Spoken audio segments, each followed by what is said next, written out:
कि मैं कोडरमा लोकसभा का चुनाव लड़ूंगा और झारखंड मुक्ति मोर्चा से लड़ूंगा, इसमें कोई काट नहीं सकता। ये हर हाल में मुझे ही प्रत्याशी झारखंड मुक्ति मोर्चा बनाएगी, वही इंडिया गठबंधन की घोषणा करेगी। इसीलिए अभी तक इंडिया गठबंधन को घोषणा नहीं किया, तो वो जयप्रकाश वर्मा को करेगा। हम झारखंड मुक्ति मोर्चा के प्रत्याशी होंगे, इंडिया गठबंधन के प्रत्याशी होंगे, यही सब। और भारतीय जनता पार्टी के नेताओं ने उनको वहाँ से उठाया और कहा कि चल तो चुनाव लड़े। सोशल मीडिया पर यह भी वायरल हो रहा है कि अगर कल्पना सोरेन वहाँ से चुनाव लड़ती है तो वह एक मुख्यमंत्री की दावेदार रहेगी, क्या यह सत्य है? ये तो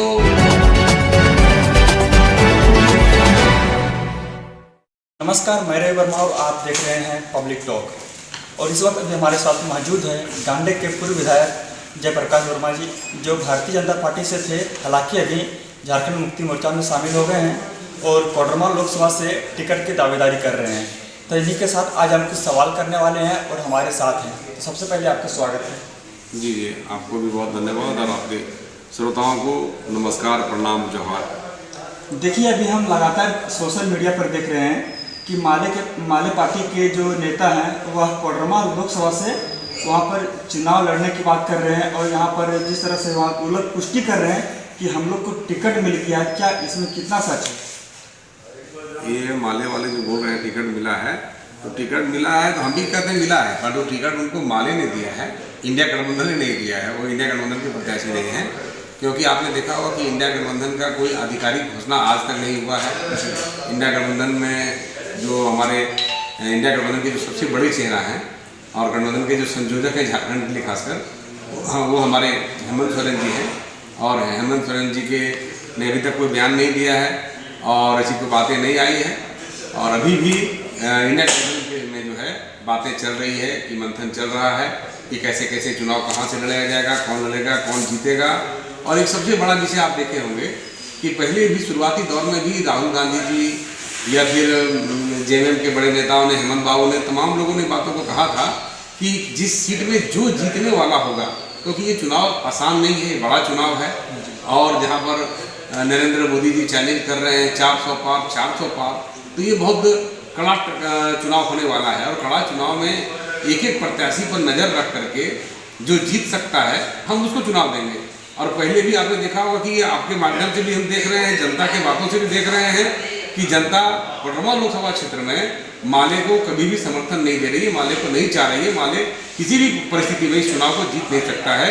अगर माले को कोई प्रत्याशी बना देता है, इंडिया गठबंधन बनाया नहीं है, क्योंकि अगर बना भी देता है तो लोग कह रहे हैं, सभी जगह से लोग कह रहे हैं कि ये भारतीय जनता पार्टी को वॉक ओवर देने का बात होगा। इन्होंने खुला भारतीय जनता पार्टी को सीधा कहा कि आप जाइए, आराम से गोल को लेके जाइए और गोल पोस्ट में गोल डाल दीजिए। इस प्रकार की बातें लोग जनता कह रही है। और जहाँ तक आप कह रहे हैं कि भाई मैं प्रत्याशी बनने के लिए तैयारी कर रहा था, तो निश्चित रूप से कर रहा था। इस राज्य के एक विश्वसनीय नेता है हेमंत बाबू, जो झारखंड मुक्ति मोर्चा के सबसे बड़े नेता हैं। उन्होंने मुझे आमंत्रण दिया और कहा कि आप पार्टी में आके संगठन का निर्माण करिए, जनता की आपने सेवा गांडे में जो किया है वो सेवा आपको पूरे कोडरमा लोकसभा में करना है। झारखंड मुक्ति मोर्चा आपको बहुत आशा भरे नज़र से देख रही है, आप प्रत्याशी बनेंगे, कोडरमा के चुनाव लड़ेंगे। तो उन्होंने वादा किया था और मैं समझता हूँ कि जो हेमंत बाबू वादा करते हैं वो पूरा करते हैं। इसीलिए ये भी 100% सत्य है कि मैं कोडरमा लोकसभा का चुनाव लड़ूंगा और झारखंड मुक्ति मोर्चा से लड़ूंगा, इसमें कोई काट नहीं सकता। ये हर हाल में मुझे ही प्रत्याशी झारखंड मुक्ति मोर्चा बनाएगी, वही इंडिया गठबंधन की घोषणा करेगी। इसीलिए अभी तक इंडिया गठबंधन को घोषणा नहीं किया। इंडिया गठबंधन जब भी घोषणा करेगा तो वो जयप्रकाश वर्मा को करेगा। हम झारखंड मुक्ति मोर्चा के प्रत्याशी होंगे, इंडिया गठबंधन के प्रत्याशी होंगे, यही सत्य है। अच्छा, एक आपसे सवाल है कि कोडरमा लोकसभा से भारतीय जनता पार्टी से अन्नपूर्णा देवी जी पहले भी वहाँ पर सांसद रह चुके थे, केंद्रीय शिक्षा मंत्री थे और पुनः उनको टिकट भी मिला है, लेकिन अभी तक कोडरमा लोकसभा में अभी तक हम विकास नहीं देखे हैं। इसको लेकर क्या कहिएगा? वो तो आप सही बोल रहे हैं। ये अन्नपूर्णा देवी जी को अचानक नहीं होता है कि घर में सोई हुई थी और भारतीय जनता पार्टी के नेताओं ने उनको वहाँ से उठाया और कहा कि चल तो चुनाव लड़े, आके लड़ी।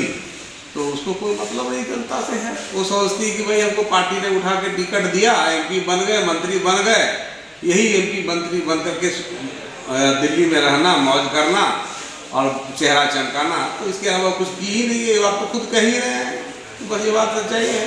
लेकिन एक और सवाल उठता है कि हम मजदूरों की समस्या को लेकर झारखंड के अलग दूसरे राज्य में गए थे और उन लोग का लगातार एक मांग आ रहा था कि हम लोग को झारखंड में रोजगार तो मिल नहीं पा रहा है, लेकिन कम से कम हम लोग को दूसरे राज्य में जाने के लिए ट्रेन का व्यवस्था किया जाए, और इस पर आज तक कोई भी नेता चर्चा नहीं कर रहा है।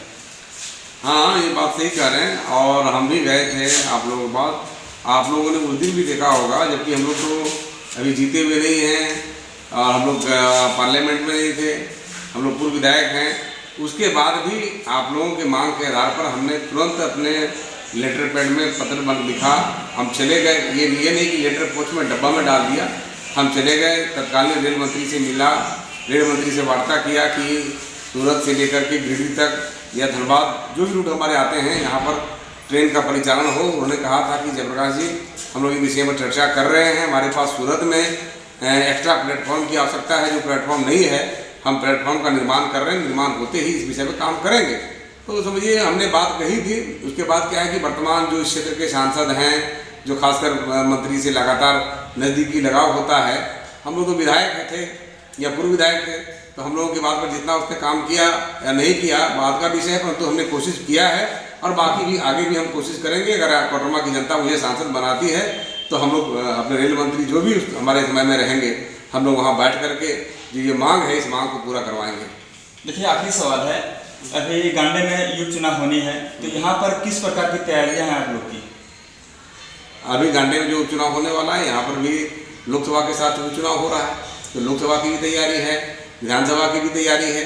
तो हर बूथ पे हमारे कार्यकर्ता खड़े हैं, लगातार बैठकें हो रही है।